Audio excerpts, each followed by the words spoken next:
꽤 오래전의 일입니다. 미국의 정보 당국이 미국의 행정 강요들을 살피다가 어느 고위 행정 관료에게 문제가 있다는 것을 발견했습니다. 이 행정 관료가 이용하는 사무실에 그 보안이 제대로 되어 있지 않다라고 하는 것을 발견한 거죠. 그래서 5만 8천 불을 투자해서 그가 이용하는 워싱턴의 사무실에 4개의 방탄 유리문을 만들어 주었습니다. 그리고 그것으로도 부족한 것 같아서 부서지지 않도록 두꺼운 그리고 아주 강한 목재로 만들어진 문을 2개를 그를 위해서 그 사무실에 만들어 주었습니다. 시간이 지나고 그 사업에 대한 감사관이 그 사실을, 그 사업에 대하여 다시 살피고 또 조사하는 과정에서 아주 흥미로운 사실을 발견하게 되었는데요. 그렇게 많은 막대한 예산을 들여서 만들어준 그 방탄 유리문과 그 두껍고 그 안전하게 그 설계된 그 목재로 만든 문이 사실은 거의 대부분의 경우에는 열려 있었다라고 하는 것을 발견하게 된 것입니다. 그러니까 고가의 방탄문을 만들었고 부서지지 않는 문을 만들었지만 정작 그 문은 항상 열려 있었기 때문에 아무 의미가 소용이 없었더라 하는 것을 발견하게 된 것입니다.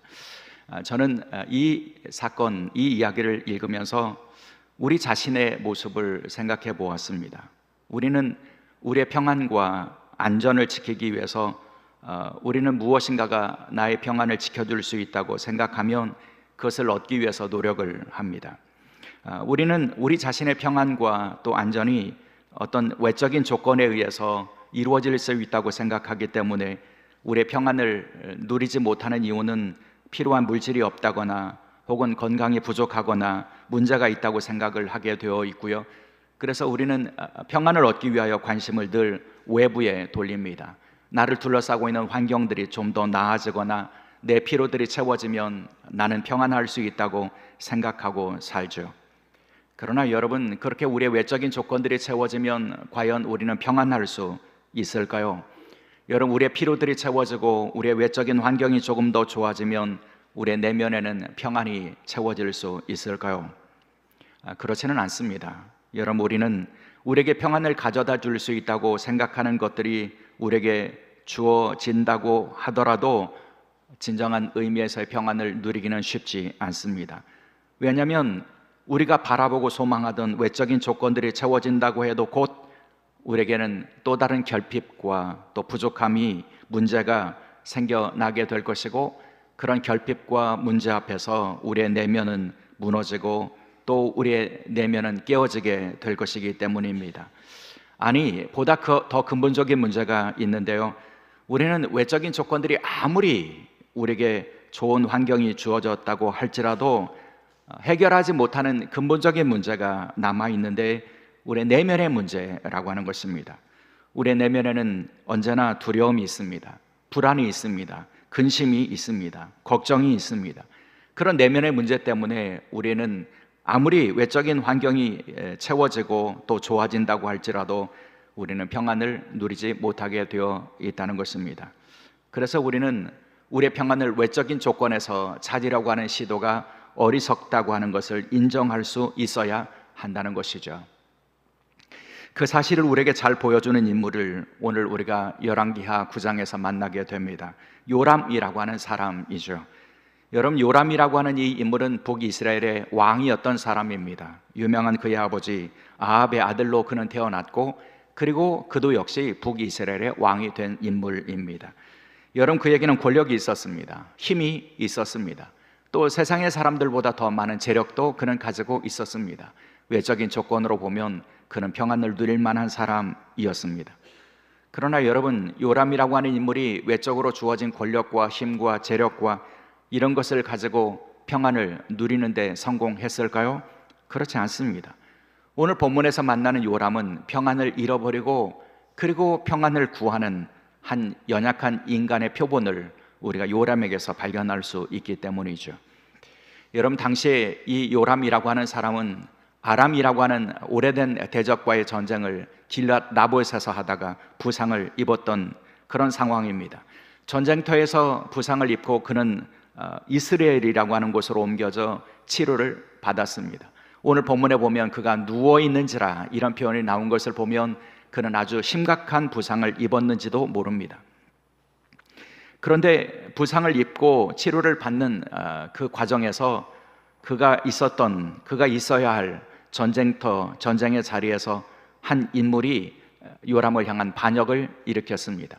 이스라엘의 오랜 군대 장관, 그의 아버지였던 아합 때부터 이스라엘 군대를 이끌었던 군대 장관이었던 예후라고 하는 인물이 요람을 향해서 반역을 일으키게 된 것입니다. 이 반역을 성경에서는 신앙적으로 보면 하나님께서 하신 일이다, 하나님이 예언하시고 하나님께서 계획하시고 하나님 이루신 사건이다, 이렇게 설명합니다. 그래서 이미 하나님의 사람 엘리야가 있을 때에 예후를 향해서 이스라엘의 왕이 될 것이라고 예언을 했고요. 그리고 때가 되어서 하나님의 사람 엘리사는 그의 제자를 보내서 예후에게 기름을 부어서 이스라엘의 왕이 되게 합니다. 하나님께서 기름 부어 세우셨다는 것은 하나님께서 세우신 사람이라고 하는 의미이죠.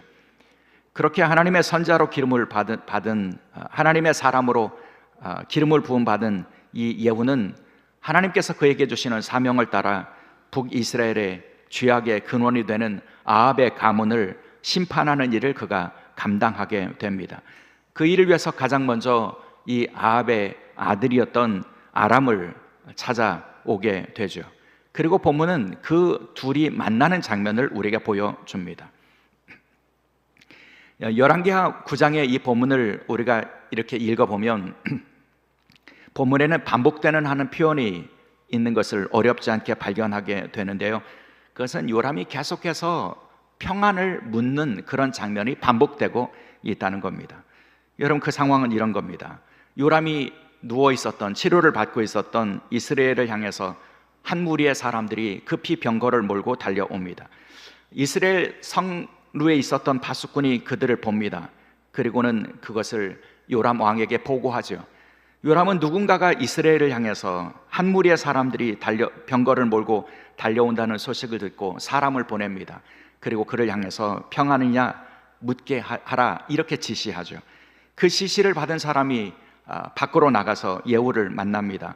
그리고 그렇게 질문하죠. 19절, 왕의 말씀이 평안하냐 하시더이다. 평안하냐 이렇게 묻습니다. 요람을 제거하기 위해서 달려오던 예후가 평안을 묻는 왕의 질문에 대답할 이유가 없었습니다. 그래서 자신을 향해서 평안을 묻는 사람을 향해서 내 뒤로 물러서라, 이렇게 지시하고는 이스라엘을 향한 길을 재촉해서 서둘러 출발합니다. 한편 자신이 보낸 사람이 돌아오지 않는 상황이 요람 왕에게는 더욱더 그 마음을 조급하게 만들었습니다. 그래서 또 다른 사람을 보내게 되죠. 평안을 묻게 합니다. 19절에 그 상황이 이렇게 묘사되어 있습니다. 왕의 말씀이 평안하냐 하시더이다. 똑같은 질문을 똑같이 예후를 향해서 던지게 합니다. 요람은 평안을 묻고 있습니다. 그러자 예후는 또 똑같이 그를 향해서 내 뒤를 따르라 지시하고는 이제 요람을 향해서 또 달려가게 되죠. 그렇게 마치 함흥차사와 같은 일들이 벌어지게 되자 그 보낸 사람들을 기다리던 요람은 마음이 더욱 조급해지고 불안해지기 시작했습니다. 누가 나를 향해서 달려오는지를 알지 못하고 그 사람이 나에게 어떤 소식을 전할지를 알지 못하는 그런 상황이 주는 조급함과 불안함과 두려움이 이 요람 왕에게 있었던 것이죠. 그런데 때마침 파수꾼이 보고를 합니다. 병거를 몰고 오는 모습을 보니까 그는 당신의 군대 장관인 예후와 닮아 있습니다. 그 보고를 들은 요람은 자신의 병거를 갖추게 하고는 친히 예후를 향해서 찾아가게 됩니다. 그리고 드디어 그 둘이 만나게 되죠. 그 만남을 갖는 그 순간에 가장 먼저 요람이 예후에게 묻는 질문은 이것입니다. 22절, 예후야 평안하냐? 사랑하는 여러분, 이 본문의 말씀을 제가 묵상하면서 왜 요람은 그렇게 계속해서 평안의 질문에 집착할까? 그 그런 생각을 했습니다. 여러분, 왜 사람을 보내면서 평안을 물으라, 또 평안을 물으라 그렇게 지시했고요, 막상 예후를 만난 자리에서 평안하냐, 평안이냐 라고 질문하고 있을까? 이 질문에 대한 대답을 주석가들은 그렇게 말합니다. 그 평안의 질문은 요람의 내면에 있는 두려움의 증거라고요. 요람은 왕이었지만, 권력을 가지고 있는 사람이었지만, 하지만 그는 두려움에 사로잡혀 있었다는 겁니다. 왜냐하면 자신을 둘러싸고 있는 환경들과 상황에 그는 무기력했기 때문입니다. 그 상황으로부터 철저히 소외되어 있었기 때문입니다. 아직도 전쟁이 벌어지고 있지만, 하지만 그 이스라엘의 왕이고 그 모든 군대를 통수할 수 있는 그런 권한이 그에게 있었지만, 하지만 치료를 받느라고 이스라엘에 있었던 이 요람의 입장에서 보면 그 전쟁의 상황에서 그는 철저히 소외되어 있었고, 그리고 외부의 환경에 대해서 그는 철저히 무기력할 수밖에 없었습니다. 그러니 전투의 상황이 어떻게 벌어지는지, 전투에서 이기는지 지는지, 그리고 그 소식을 전하는 사람이 좋은 소식을 전하는지, 평안의 소식을 전하는지, 아니면 비극적인 절망의 소식을 전하는지 그는 전혀 알 수가 없었습니다. 그저 외부의 환경이 흘러가는 대로 그는 그대로 있을 수밖에 없었던 것이죠. 그런 무기력함과 또 소외된 감정이 그의 내면의 두려움으로 자리 잡고 있었던 겁니다. 누군가가 자신을 향해서 찾아올 때 그 사람이 전하는 소식이 평안의 소식인지를 확신할 수가 없었고, 그래서 두려움으로 전전긍긍하고 있는 한 인간의 모습을 보게 된다는 겁니다. 권력이 그에게는 아무 소용이 없었습니다. 왕이라고 하는 이름도 그에게는 아무 소용도 없었습니다. 그가 가지고 있었던 모든 것들도 그의 두려움을 해결하는 데는 도움이 되지 못했습니다. 아무것도 그의 두려움을 해결할 수 없었고, 그래서 그는 끝없이 평안을 묻고 또 물으면서 평안을 찾고 구하는 모습을 보여주고 있다는 것이죠. 이 말씀 묵상하면서 이 요람의 모습 속에 어쩌면 저와 여러분의 모습이 담겨 있는 것이 아닐까, 이런 생각을 하게 됩니다. 여러분, 우리는 우리의 외부에서 이루어지는 일에 대하여 때때로 무기력함을 경험하게 됩니다. 여러분, 환경을 내 마음대로 바꿀 수 있다면 얼마나 좋을까요? 그러나 내가 바꿀 수 있는 그런 환경들은 극히 작을 뿐입니다. 대부분의 경우는 우리의 의지와 뜻과 상관없이 우리의 환경이 흘러갑니다. 우리는 무기력합니다. 그리고 소외되어 있습니다. 때문에 우리는 우리의 평안을 묻고 또 구하고 질문하지만, 문제는 그 평안을 우리의 마음대로 할 수 없다는 사실을 깨닫게 된다는 겁니다. 외부의 환경을 만드는 일에도 무기력하고요, 더군다나 우리의 내면을 지키는 일에도 우리는 무기력합니다. 여러분, 우리의 내면의 평강을 지키기를 원하지만 그 평강은 너무 쉽게 깨어지는 것을 우리가 경험하게 되기 때문이죠. 우리의 내면에 있는 불안, 두려움, 걱정, 우울함, 이런 어두운 감정들이 생겨나기 시작하면 우리는 그것을 이길 능력이 없습니다. 그것에 사로잡혀 그저 우울하고 두렵고 불안하고 걱정되고 그런 모습으로 살아가는 우리의 모습을, 우리의 현존을, 실존을 우리가 경험할 수밖에 없다는 것이죠. 사랑하는 여러분, 그렇다면 우리는 평안을 묻고 구하고 질문하는 동안 우리가 그 평안을 만들 수 없는 존재라고 하는 사실을 겸손하게 인정할 필요가 있다고 믿습니다. 나는 평안을 만들어갈 수도 없고 평안을 지킬 수 없다고 하는 것을 겸손하게 인정하고, 그 고백이 주는 하나님 주시는 평안, 주님 주시는 평안을 구할 수 있는 믿음을 우리가 가져야 한다는 것이죠. 이것이 성경이 증언하는 평안을 누리는 유일한 길이기 때문입니다. 여러분, 사사 기드온이라고 하는 사람이 그 평안의 길을 경험했던 사람입니다. 사사기 6장에 보면 하나님께서 기드온을 부르셔서 이스라엘의 사사로 삼는 그런 장면이 등장하죠. 당시 이스라엘은 미디안이라고 하는 큰 민족에 의해서 압제를 당하고 있었고, 대적의 압제를 받으며 이스라엘 백성들은 고통을 당하고 있었습니다. 부르짖고 있었습니다. 그 부르짖음을 하나님께서 들으시고 이스라엘을 구원할 사사를 부르셨는데 선택하신 사람이 바로 기드온이었습니다. 그래서 하나님께서는 하나님의 사자를 기드온에게 보내셔서 그를 부르신다고 하시는 말씀을 전하셨죠. 그러나 정작 이스라엘의 구원자로 부름을 받은 이 기드온에게는 확신이 없었습니다. 자신이 없었습니다. 자신이 이스라엘의 구원자가 되기에는 자신이 부족하다고 하는 것을 알았기 때문입니다. 그는 이스라엘 백성들 가운데 가장 작은 지파에, 그 지파 가운데 가장 보잘것없는 집안의 사람이라고 스스로를 낮추고 있었던 사람이었습니다. 실제 성경에서 만나는 기드온은 이스라엘의 지도자 혹은 구원자가 될 만한 능력이나 기백이나 담대함이나 능력이나 이런 것을 전혀 찾아볼 수 없는 모습이었습니다. 두려워하는 사람이었고 비겁한 사람이었습니다. 그가 부름을 받을 때에도 그는 어느 자리에서 하나님의 부르심을 받느냐면 미디안 사람들의 눈을 피해서 포도주 틀에서 밀 이삭을 타작하다가 하나님의 부르심을 받게 되었는데, 여러분, 그렇게 숨어서 자기 먹거리를 챙기기 위해서 그 전전긍긍하는 이 기드온의 모습은 연약하기 그지없는 인간의 모습에 불과합니다. 구원자의 모습도 지도자의 모습도 없습니다. 더구나 여러분, 기드온은 하나님의 부르심을 받을 때 그의 하나님을 향한 확신도 흔들리던 사람이었습니다. 하나님께서 그를 민족의 지도자로, 사사로 부르신다, 하나님의 사자를 통해서 말씀해 주실 때에 기드온이 어떻게 응답합니까? 아멘, 그렇습니다, 제가 그렇게 하겠습니다, 이렇게 말하지 못합니다. 하나님, 나는 할 수 없습니다. 나는 믿을 수 없습니다. 확신할 수 없습니다. 그러니 나에게 표적을 보여주십시오. 하나님, 정말 나를 부르신다면 표적을 보여달라고. 그래서 자신이 제물을 준비할 터이니 하늘로부터 불을 내리셔서 그 제물을 태워주시는 눈에 보이는 표적을 나에게 보여달라고 구하지 않습니까? 그때 하나님께서는 그렇게 응답해 주셨습니다.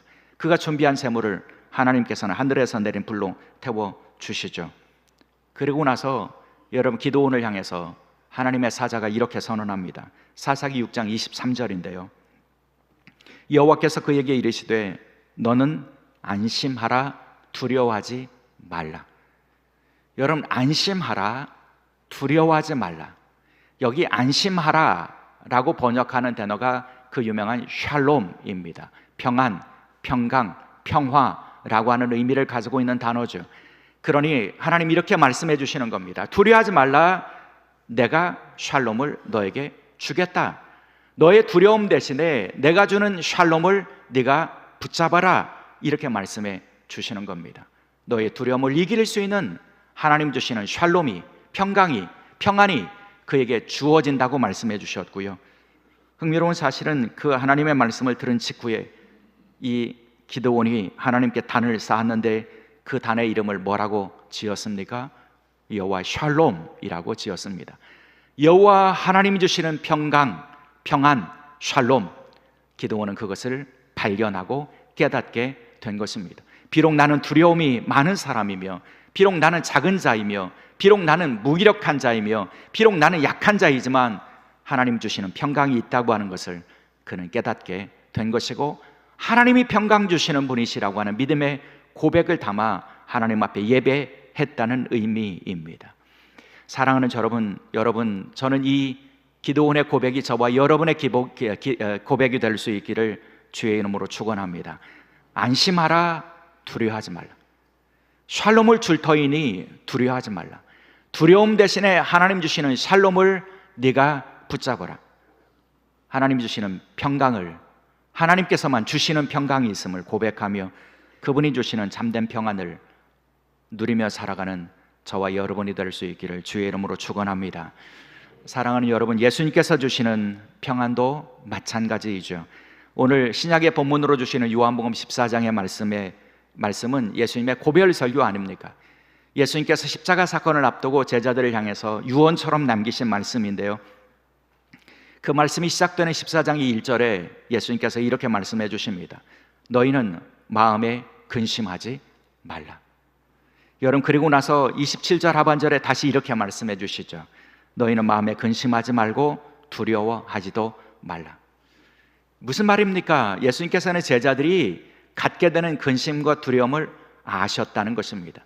예수님이 떠나신다고 말씀해 주시는 이 상황, 예수님이 부재한 상황, 예수님의 권능과 능력과 그분의 사랑을 경험할 수 없는 상황, 그 상황에서 그들이 겪을 근심, 두려움을 주님께서는 아신 것입니다.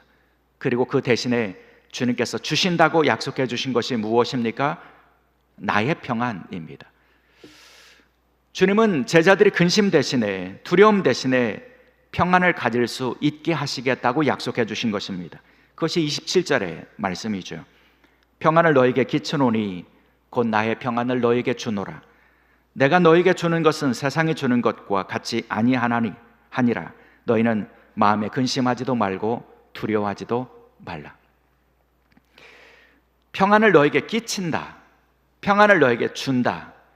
여러분, 예수님께서는 끼친다, 준다 이렇게 말씀해 주시는데, 여기 끼친다라고 번역하는 동사의 의미는 가게 하다, 허락하다 라고 하는 의미를 가지고 있고요, 준다라고 번역하는 이 동사의 의미는 내어주다, 선물하다 그런 의미를 가지고 있습니다.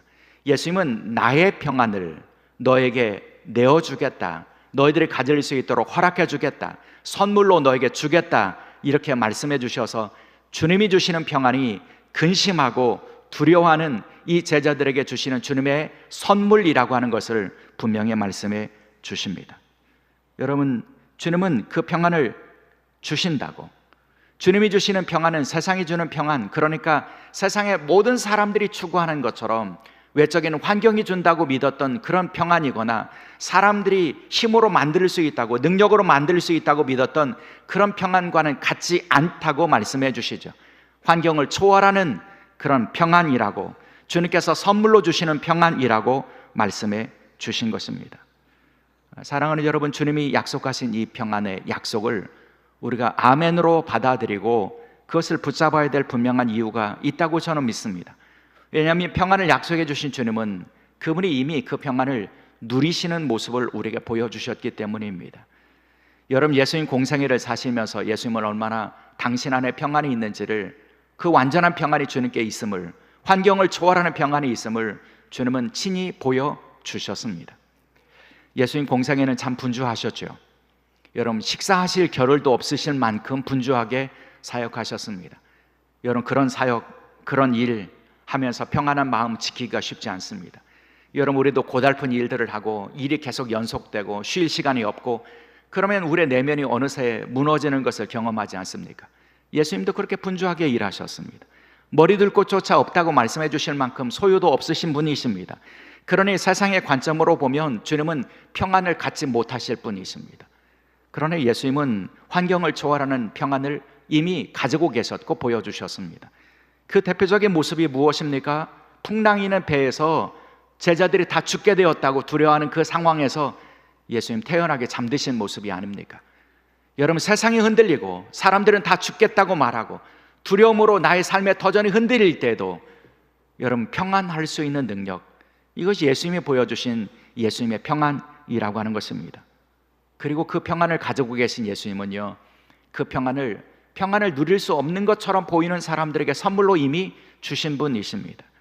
마가복음 5장에 보면 12개 혈루증 앓았던 여인의 이야기가 나오지 않습니까?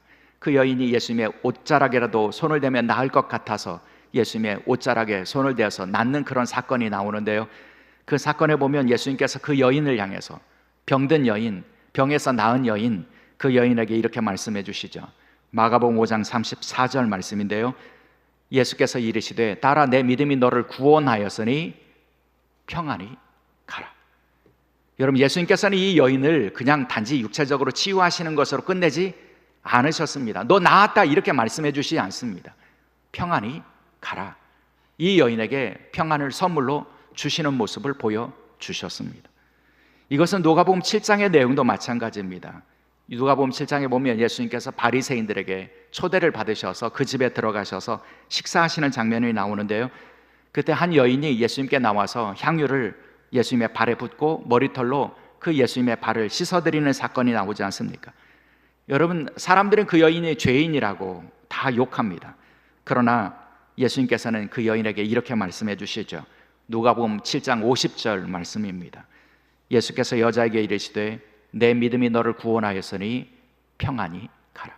똑같이 말씀해 주십니다. 평안히 가라. 세상의 시선이 너를 향해서 뭐라고 바라보든 뭐라고 평가하든, 세상 사람들이 너를 죄인이라고 말하든 부정한 여인이라고 말하든, 어쨌든 너를 둘러싸고 있는 세상의 시선과 평가와 환경이 어떠하든 평안히 가라. 여러분, 예수님이 주시는 평안이 있다고 하는 것을 말씀해 주셨고, 그 평안을 선물로 주시는 모습을 보여주십니다. 여러분, 예수님께서 그들에게 평안과 거리가 먼 것처럼 보이는 그들에게 주셨던 평안이 어떤 평안이냐면, 세상이 줄 수 없는 평안이라고 말씀하신 나의 평안, 예수님의 평안이라고 말씀해 주십니다. 그러므로 사랑하는 여러분, 예수님께서 약속하신 그 평안에 대한 믿음을 가지고 세상에 줄 수 없는 주님의 평안을 구하며 살아가는 믿음의 종들이 될 수 있기를 주의 이름으로 축원합니다. 사랑하는 여러분, 기억하십시오. 그리고 믿으십시오. 예수님은 당신이 약속하신 그 평안을, 세상이 줄 수 없는 세상과 다른 평안을 우리에게 주실 수 있는 권능과 능력과 권세가 있는 분이십니다. 여러분, 예수님께서 어떻게 세상이 줄 수 없는 평안을 우리에게 주실 수 있을까요? 그분은 세상을 이기신 분이시기 때문에 그분은 세상이 줄 수 없는 평안을 주실 수 있습니다. 여러분, 주님은 우리에게 어떻게 평안을, 참된 평안을 주실 수 있을까요? 여러분, 그분은 죽음을 이기신 분이시기 때문에 우리에게 평안을 주실 수 있습니다. 예수님 어떻게 그 놀라운 평안을 우리에게 주실 수 있을까요? 그분은 십자가에서 그 놀라운 은혜와 사랑을 보여주신 분이시기 때문에 우리에게 평안을 주실 수 있습니다. 모든 허물의 사람들을 받아주시고 모든 죄를 용서하시고 우리를 받아주신 그분이시기 때문에 그분이 우리에게 평안을 주실 수 있습니다. 그러므로 우리는 주님이 평안을 약속해 주시는 이 장면을 보면서 그분의 평안의 약속이 부도수표가 되지 않는다고 하는 확신을 가질 필요가 있다는 거죠. 아, 그분은 우리에게 평안을 주실 수 있는 권능과 능력이 있는 분이시라고 하는 믿음을 가질 필요가 있다는 겁니다. 그래서 그분을 구할 수 있어야 한다는 겁니다. 사람들을 향해서 평안하냐 평안하냐 평안하냐 100번을 물어도 평안은 우리에게 주어지지 않습니다. 주님께 평안을 묻고 주님께 평안의 길을 찾을 수 있을 때에 세상이 줄 수 없는, 주님이 약속하신, 주님이 선물로 주실 수 있는 평안이 우리에게 주어질 수 있다고 믿습니다. 그래서 여러분, 주님께 그 평안을 구한 사람들은 어떤 상황에서도 놀라운 평안을 누렸고 고백할 수 있었던 겁니다. 저는 그 대표적인 인물이 하나님의 임재 연습이라고 하는 그 고전으로 유명한 로렌스 형제라고 믿습니다. 여러분, 그분은 하나님 앞에 자신을 내어드리고 그리고 수도원 생활을 시작한 40년 동안 자신의 삶의 순간순간에 하나님의 임재를 연습하고 훈련하기를 반복한 분이신데요, 그분이 편지 가운데 이런 내용의 글을 쓴 적이 있습니다. 앞으로 제가 어떻게 될지 모르겠지만 영혼의 평화와 안식이 심지어 잠자는 동안에도 저에게 찾아오는 것 같습니다. 하나님께서 저를 위하여 무엇을 준비해 놓으셨는지 모르지만 저는 너무나 커다란 평화를 누리고 있어서 아무것도 두렵지 않습니다. 주님과 함께 있는데 도대체 어떻게 두려워할 수 있겠습니까? 저는 무슨 일을 하든지 온 힘을 다하여 이와 같은 확신을 꽉 붙잡을 수 있습니다. 사랑하는 여러분, 로렌스 형제가 고백하는 것처럼 주님을 찾는 사람들, 온 힘을 다하여 주님이 주시는 평화에 대한 확신을 가지고 주님과 동행하는 사람들, 그런 사람들은 그의 고백처럼 잠자는 동안에도 평안이 주어지는 확신을 가질 수 있고 어떤 상황에서도 평안을 누릴 수 있는, 평안을 선물로 누릴 수 있는 그런 복을 얻을 수 있다고 믿습니다. 사랑하는 교우 여러분, 우리는 평안을 묻고 안심되지 않고, 평안을 묻고 또 안심되지 않고, 평안을 묻고도 평안을 찾지 못했던 요람과 같은 그런 인생을 살아가고 있지 않습니까? 우리도 우리에게 평안을 줄 수 있는 것이 무엇인지를 찾고 구하면서 우리가 때때로 그것을 얻기 위해서 골몰하면서 살아갑니다. 나의 외적인 환경과 조건 혹은 사람, 그들이 나에게 줄 수 있는 평안을 찾고 구하게 되죠. 그러나 여러분, 분명한 것은 우리의 살림살이가 조금 더 나아진다고 해서 우리의 마음이 평안해지는 것은 아닙니다. 우리가 침대를 바꿀 수 있을지 모르지만 잠은 얻지 못한다고 하는 어떤 광고의 문구처럼요, 우리의 환경이 무엇인가가 채워진다고 해서 우리가 우리의 평안을 지킬 수 있는 것은, 얻을 수 있는 것은 아니라는 것이죠. 평안은 우리의 내면에 채워져야 되는데, 그러나 우리의 내면에도 여전히 문제가 남아있죠. 우리의 내면은 너무 쉽게 무너지는 경향을 가지고 있기 때문입니다. 우리의 내면에 솟아나는 두려움과 걱정과 불안과 근심이라고 하는 것은 아주 강한 힘이 있어서 평안의 마음보다 더 강한 힘으로 우리의 내면을 무너뜨리고, 그래서 그 앞에서 안절부절하지 못하는 우리가 경험하게 되기 때문입니다. 그래서 여러분, 우리는 참된 평안의 길을 주님께 물어야 합니다. 여호와 샬롬의 하나님, 안심하라, 두려워하지 말라, 평안을 주겠다고 말씀해 주시는 하나님, 나의 평안을 너에게 주겠다, 나의 평안을 너에게 끼치겠다, 내가 주는 평안은 세상에 주는 평안과 같지 않다 약속해 주시는 주님, 그 주님께 우리가 평안을 묻고 또 물을 수 있어야 한다는 것입니다. 그러면 그 평안에 대한 믿음과 확신을 가질 때에 우리도 로렌스 형제처럼 고백할 수 있게 될 것입니다. 한밤중에도 내게 평안이 부어지는 것 같습니다. 너무도 커다란 평화를 누릴 수 있어서 아무것도 두렵지 않습니다. 여러분, 이것이 평안을 주님께 찾고 구하여 얻은 우리의 고백이 될 수 있기를 원합니다. 이제 그 평강의 주님을 평안 주시는 주님으로 인정하고 고백하며 그 주님 안에서 평안을 누리며 살아가는 믿음의 종들이 될 수 있기를 주의 이름으로 축원합니다. 기도하시겠습니다.